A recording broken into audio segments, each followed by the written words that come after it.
देखा बिरहा में अकेले के नहीं हम धीरे धीरे लोग पसंद के भोजपुरी का तरज हो, भोजपुरी का गीत हो, लेकिन बिरहा में लेके आयल बने हम। अरे कोनो दिनवा, अरे कोनो दिनवा शिकार हो जईबू, शिकार हो जईबू।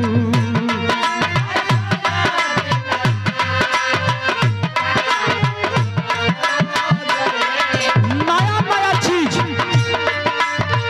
कोनो दिनवा शिकार हो जईबू,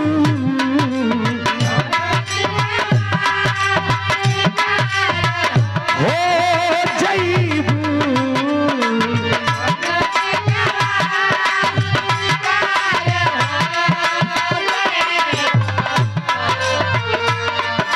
अरे कोनो दिनवा,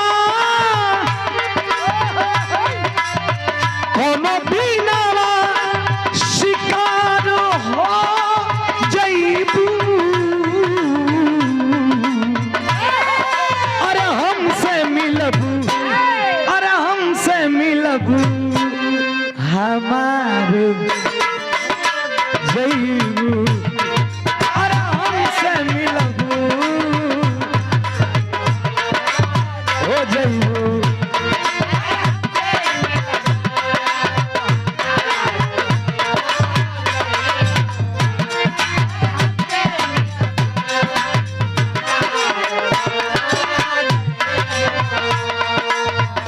मारी ठोकर, मारी ठोकर जमाना जब कहता, मारी ठोकर,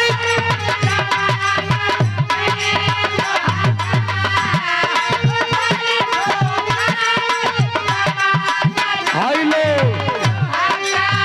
आज जवानी बात पूछी, काल ही चेहरा को पानी उतर जाई, क्यों ना पूछी।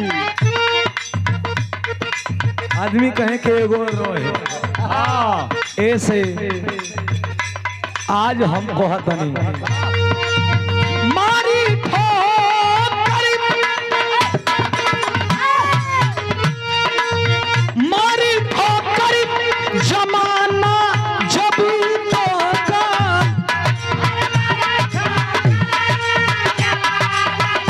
जब तोका।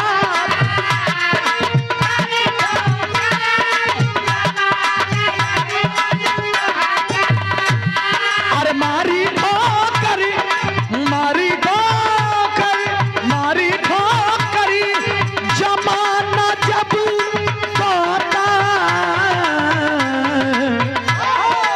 तहिया अरे हमारे गरवा, अरे हमारे गरवा के हार हो जईबू। अरे हमारे गरवा हो जईबू।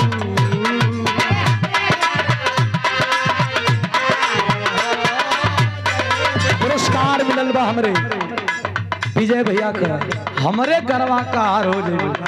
हमारी ठोकर जमाना जब तोके तो हमरे गरवा का हार हो जईबू। हमरे गरवा का ना आदित्य भाई का, केहू का जोड़ी बिछड़े ना। अरे सारे सिकवे,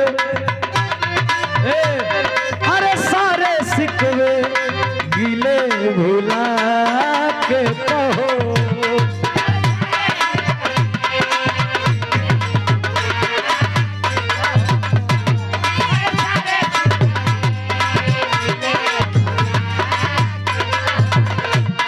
अरे जो भी कहना है मुस्कुरा के कहो, जो भी कहना,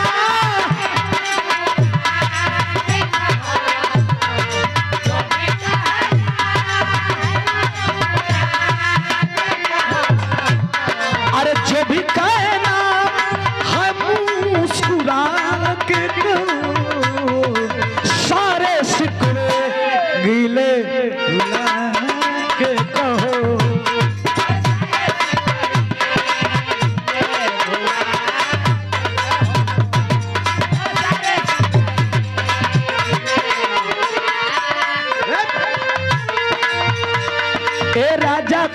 माहुर खा के मर जाई।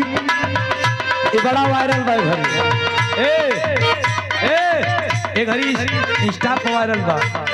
ए राजा कहियो माहुर खा के मर जाई, पियल ना छोड़बा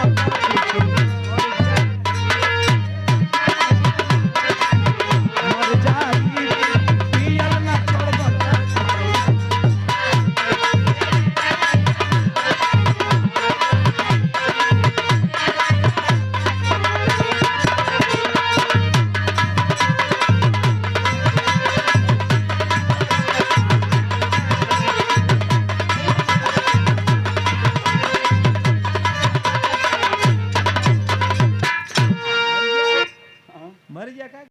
तो ई कमा कमा जानो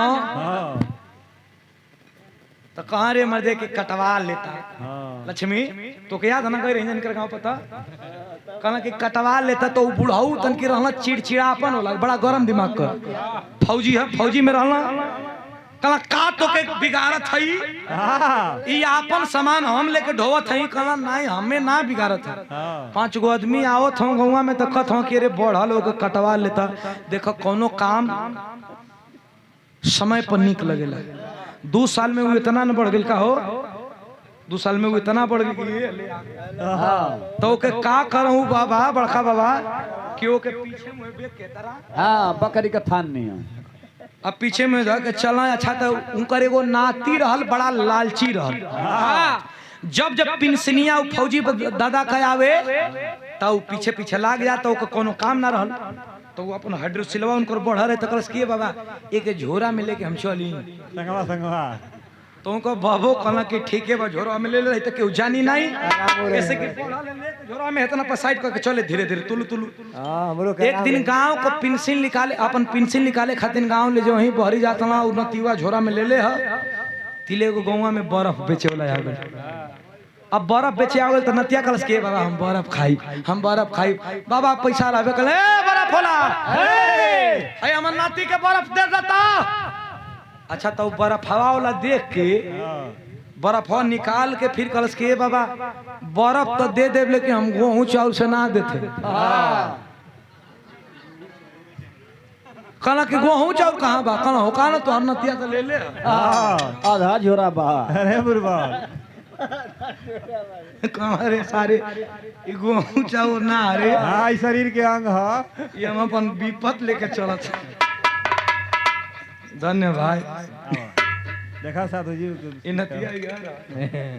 छोट पक बात हुई भुला गल बन छोट पक बात हुई। वाह आई एगो बिरहा आराम से इत्मीनान से।